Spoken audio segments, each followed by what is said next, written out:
Good evening, my dear student. আজি আমি many মাছৰ বিষয়ে আলোচনা কৰিম।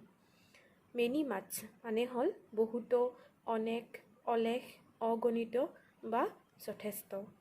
এতিয়া চোৱা, মেনি সদায় কাউণ্টেবল নাউনৰ আগত ব্যৱহৃত হয়। বহু বচন। কাউণ্টেবল নাউন মানে গণিব পৰা বিশেষ্য, যাক আমি গণিব পাৰোঁ। 1, 2, 3, 4 এনেদৰে যাক আমি গণিব পাৰোঁ। ইয়াত চোৱা, মেনি বুকছ বহুতো কিতাপ। এতিয়া কিতাপকেইখন আমি 1, 2, 3, 4 এনেদৰে গণিব পাৰিমনে? গতিকে যিবিলাক বস্তু আমি গণিব পাৰোঁ সেইবিলাকক কোৱা হয় কাউণ্টেবল নাউন। আৰু মাছ সদায় আনকাউণ্টেবল নাউনৰ আগত ব্যৱহৃত হয়। আনকাউণ্টেবল মানে গণিব নোৱাৰা বিশেষ্য, যিবিলাক বস্তু আমি গণি শেষ কৰিব নোৱাৰোঁ। ইয়াত চোৱা, মাছ মিল্ক। গাখীৰ আমি গণিব পাৰিম জানো? গাখীৰ আমি গণিব নোৱাৰোঁ, সেইকাৰণে ইয়াত মাছ ব্যৱহৃত হৈছে। এতিয়া চেনি বা নিমখ এইবিলাকো আমি গণিব নোৱাৰোঁ। 1, 2, 3, 4 এইবিলাক আমি ভাগ কৰিব নোৱাৰোঁ বা গণিব নোৱাৰোঁ। সেইবিলাকেই হৈছে আনকাউণ্টেবল নাউন। আৰু আনকাউণ্টেবল নাউনৰ আগত সদায় মাছ বহে, আৰু কাউণ্টেবল নাউনৰ আগত সদায় মেনি ব্যৱহাৰ হয়।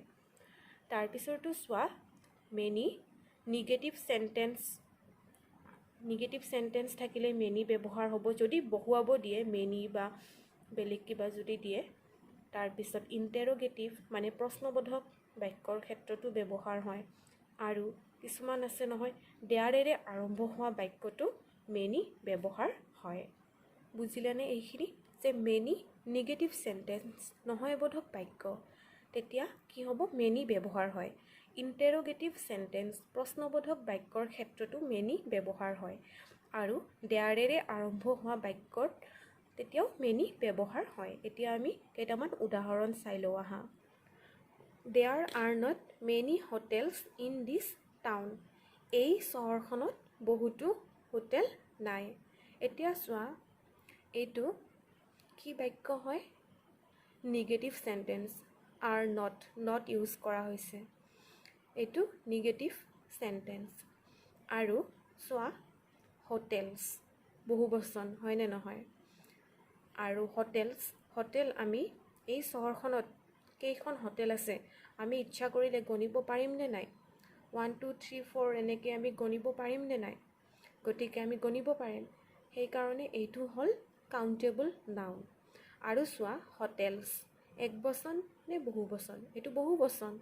আৰু বহু বচন লগতে তোমালোকৰ ইয়াতে হ'ল কাউণ্টেবল নাউন, যাৰ কাৰণে মেনি ব্যৱহাৰ হয়। আৰু চোৱা, এইটো নহয় বোধক বাক্য, নট ইউজ কৰা হৈছে, নিগেটিভ চেণ্টেন্স, সেইকাৰণে ইয়াত মেনি ব্যৱহাৰ হৈছে। বুজিছানে? তাৰপিছতো চোৱা, were there many people on the train? ৰেলগাড়ীখনত বহুত মানুহ আছেনে? এইটো কি বাক্য? ইণ্টাৰগেটিভ মানে প্ৰশ্নবোধক। এতিয়া চোৱা, পিপল। ট্ৰেইনখনত কিমান মানুহ আছে? ছাপ'জ ধৰি লোৱা হ'ল ট্ৰেইনখনত আমি মানুহবোৰ গণিব লাগে। এতিয়া আমি মানুহবিলাক গণিব পাৰিম। 1, 2, 3, 4 এনেকৈ ইচ্ছা কৰিলে আমি গণিব পাৰিম। এইটো কাউণ্টেবল নাউন হয়। সেইকাৰণে ইয়াত কি ব্যৱহাৰ হৈছে? মেনি। আৰু চোৱা, এইটো প্ৰশ্নবোধক বাক্য। তাৰপিছতো চোৱা, did many students fail the examination? পৰীক্ষাত বহুকেইজন ছাত্ৰ ছাত্ৰীয়ে ফেইল কৰিছেনে? ইয়াতে এইটোও প্ৰশ্নবোধক বাক্য। আৰু ইয়াতে ষ্টুডেণ্টছ, এইটো কাউণ্টেবল নে আনকাউণ্টেবল? কাউণ্টেবল। কিমানজন ষ্টুডেণ্টে ফেইল কৰিছে আমি সেইটো ইচ্ছা কৰিলে কাউণ্ট কৰিব পাৰিম। আৰু ষ্টুডেণ্টছ এইটো বহু বচন, কাৰণ আমি এইটো কাউণ্ট কৰিব পাৰিম, কাউণ্টেবল নাউন হয়, সেইকাৰণে ইয়াত মেনি ব্যৱহাৰ হৈছে। তাৰপিছতো চোৱা, I have not seen George for many years. মই জৰ্জক বহু বছৰৰ পৰা দেখা নাই। এইটো নহয় বোধক বাক্য, নিগেটিভ চেণ্টেন্স। আৰু ইয়াত চোৱা, মেনি ইয়াৰ্ছ বহু বছৰৰ পৰা মই জৰ্জক দেখা নাই। এতিয়া আমি হিচাপ কৰিব পাৰিম নে নাই? হাতৰ আঙুলিত আমি হিচাপ কৰিব পাৰিম 1 বছৰ 2 বছৰ 3 বছৰ কিমান বছৰ দেখা নাই, আনুমানিক কিবা এটা আমি গণিব পাৰিম, হয়নে নহয়? গতিকে এইটো গণিব পৰা বিশেষ্য আৰু লগতে এইটো বহু বচন আৰু এইটো নহয় বোধক বাক্য, সেইকাৰণে ইয়াত মেনি ব্যৱহাৰ হৈছে। তাৰপিছত চোৱা মাছ। সেইদৰে মাছো নিগেটিভ সেন্টেন্সত ব্যৱহাৰ কৰা হয়, ইণ্টাৰোগেটিভ সেন্টেন্সতো ব্যৱহাৰ কৰা হয় আৰু দেয়াৰেৰে আৰম্ভ কৰা বাক্যটো ব্যৱহাৰ কৰা হয়।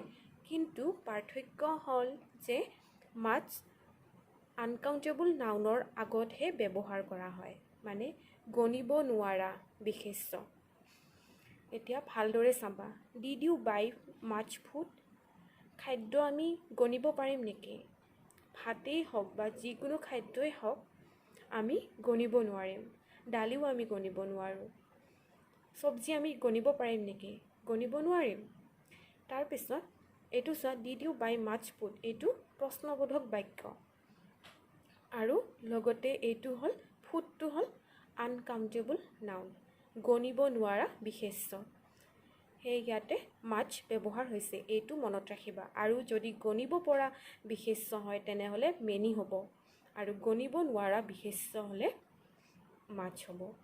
উই have not got much petrol? এতিয়া পেট্ৰল বা কেৰচিন বা অইল এইবিলাক আমি গণিব পাৰিম নেকি? এইবিলাক পৰিমাণতহে জোখা হয়, হয়নে নহয়? কিবা এটা পৰিমাণত জোখা হয়, কিন্তু এইবিলাকক কাউণ্ট কৰিব নোৱাৰি। 1 2 3 এনেদৰে কাউণ্ট কৰিব নোৱাৰি। এটা পৰিমাণত ইহঁতক আমি জোখোঁ। সেইকাৰণে এইটো হ'ল নহয় বোধক বাক্য আৰু পেট্ৰল যিহেতু আমি কাউণ্ট কৰিব নোৱাৰোঁ, আনকাউণ্টেবল নাউন, সেয়ে ইয়াৰ আগত মাছ ডিটাৰমিনাৰ ব্যৱহাৰ হৈছে। লগতে এইটোও মন কৰিবা যে মাছ তলত দিয়া এডজেক্টিভ কেইটাৰ আগত বহে। এডজেক্টিভ মানে বিশেষণ। ভাল বেয়া, নাউনৰ ভাল বেয়া দোষ গুণ ৰং বৰণ আকাৰ অৱস্থা আদি বুজায়, হয়নে নহয়? বিশেষণে কি কৰে? বিশেষ্যৰ দোষ গুণ ভাল বেয়া বৰণ আকাৰ অৱস্থা এইবোৰ বুজায়। তাক কি কোৱা হয়? এডজেক্টিভ মানে বিশেষণ। মাছ তলত দিয়া এডজেক্টিভ কেইটাৰ আগত বহে। লিখি ৰাখিবা এইটো, এফ্ৰেইড, এলাইক, এলন, অবলাইজড। কোনো বাক্যত যদি TOO টু মানে উপৰিও বা বেছিকৈ টু যদি থাকে, TOO টু যদি থাকে তেনেহ'লে তাৰ আগত ডিটাৰমাইনাৰ্ছ বহুৱাব দিলে তোমালোকে মাছ বহুৱাবা। এইটো চোৱা, the box was much too heavy for me to lift.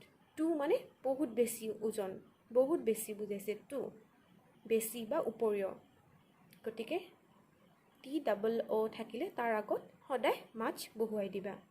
এতিয়া আমি আৰু কেইটামান উদাহৰণ চাই লওঁ আহা। দেয়াৰেৰে আৰম্ভ হোৱা বাক্য। There are many books on the table. টেবুলত বহুতো কিতাপ আছে। এতিয়া চোৱা, বহুতো কিতাপ আছে, এইটো বহু বচন, books.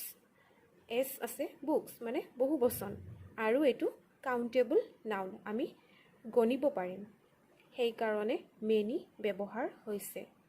তাৰপিছৰটো, there is much water in the pond. পুখুৰীটোত বহুত পৰিমাণৰ পানী আছে। কোৱা হৈছিল যে মাছে সদায় পৰিমাণ বুজায় আৰু ৱাটাৰ পানী, পুখুৰীৰ পানী আমি গণি শেষ কৰিব পাৰিম জানো? গণিব আমি নোৱাৰিম। গতিকে এইটো হ'ল আনকাউণ্টেবল নাউন, লগত সেইকাৰণে ইয়াত মাছ ব্যৱহাৰ হৈছে। তাৰপিছৰটো চোৱা, there is much sugar in the pot. বাচনটোত বহুত চেনি আছে। এতিয়া চেনি আমি গণিব নোৱাৰিম। অলপ আগতে কোৱা হৈছে চেনি, নিমখ, হালধি বা মছলা এইবিলাক যিবিলাক আমি গণিব নোৱাৰোঁ সেইবিলাক হৈছে আনকাউণ্টেবল নাউন। গতিকে তাৰ আগত সেইকাৰণে মাছ ব্যৱহাৰ হৈছে। তাৰপিছৰটো চোৱা, চি হেজ মেনি বুকছ। তাইৰ বহুতো কিতাপ আছে। এতিয়া আমি কিতাপ গণিব পাৰিম।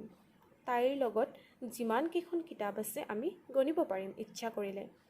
আৰু লগতে এইটো হ'ল বহু বচন, কাউণ্টেবল নাউন আৰু বহু বচন, সেইকাৰণে মেনি ব্যৱহাৰ হৈছে। নেক্সট চোৱা, he gave me much advice. তেওঁ মোক বহুত উপদেশ দিছিল। এতিয়া উপদেশ আমি গণিব নোৱাৰোঁ। বহুত কৈছিল তেওঁ, কিন্তু সেইবিলাক আমি গণিব নোৱাৰোঁ। গণিব পাৰিম জানো উপদেশ? কথা আমি গণিব পাৰিম জানো? গণিব নোৱাৰোঁ, অসুবিধা হ'ব। গতিকে এইটো হ'ল আনকাউণ্টেবল নাউন। সেইকাৰণে ইয়াত মাছ ব্যৱহাৰ হৈছে। এবাৰ চোৱা মাছ আৰু ভেৰিৰ ব্যৱহাৰ। ভেৰি সদায় পজিটিভ ডিগ্ৰীৰ আগতহে ব্যৱহাৰ হয় আৰু মাছ কম্পেয়াৰেটিভ ডিগ্ৰীৰ আগতহে ব্যৱহাৰ হয়। এতিয়া চোৱা এইটো উইক, উইকাৰ, উইকেষ্ট। যদি উইকৰ আগত মাছ উইক কেতিয়াও নহ'ব। উইকৰ আগত যদি আমাক ডিটাৰমিনাৰ্ছ বহুৱাব দিয়ে তেতিয়াহ'লে কি হ'ব? ভেৰি। কিন্তু উইকাৰৰ আগত ভেৰি উইকাৰ কেতিয়াও নহয়। কি হ'ব?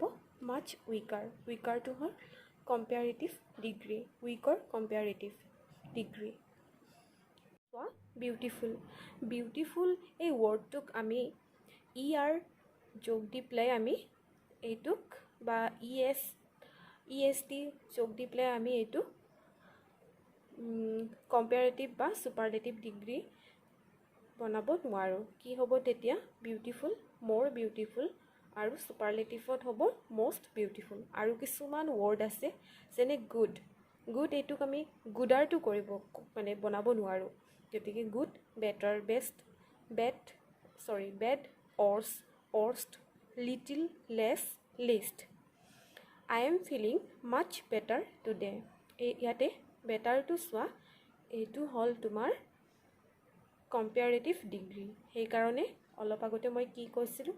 কম্পেয়াৰেটিভ ডিগ্ৰীৰ আগত সদায় মাছ ব্যৱহাৰ হয়। এতিয়া আমি এইটো মন কৰোঁ যে ভেৰি তলত দিয়া এডজেক্টিভ কেইটাৰ আগত ব্যৱহাৰ হয়। এডজেক্টিভ মানে বিশেষণ। বিশেষ্যৰ দোষ, গুণ, অৱস্থা, ৰূপ আদি বৰ্ণনা কৰাকে কি বোলে? বিশেষণ। এতিয়া ভেৰি কোনকেইটা এডজেক্টিভৰ আগত ব্যৱহাৰ হ'ব সেইকেইটা তোমালোকে চাই লোৱা। Tired, pleased, satisfied, annoyed, concerned, surprised, disappointed, interested, worried, limited, shocked, excited. এইবিলাক ৱৰ্ড যদি দিয়া থাকে আৰু ডিটাৰমিনাৰ্ছ বহুৱাব দিয়ে, মেনি, ভেৰি, মাছ, যিকোনো ডিটাৰমিনাৰ্ছ যদি ব্ৰেকেটত থাকে তেতিয়াহ'লে তোমালোকে চকু মুদি পেলাই ভেৰিটো বহাই দিব পাৰিবা। এইকেইটা তোমালোকে মনত ৰাখিবা ৱৰ্ডকেইটা, মানে এডজেক্টিভ। এইবিলাক হৈছে এডজেক্টিভ, বিশেষণ।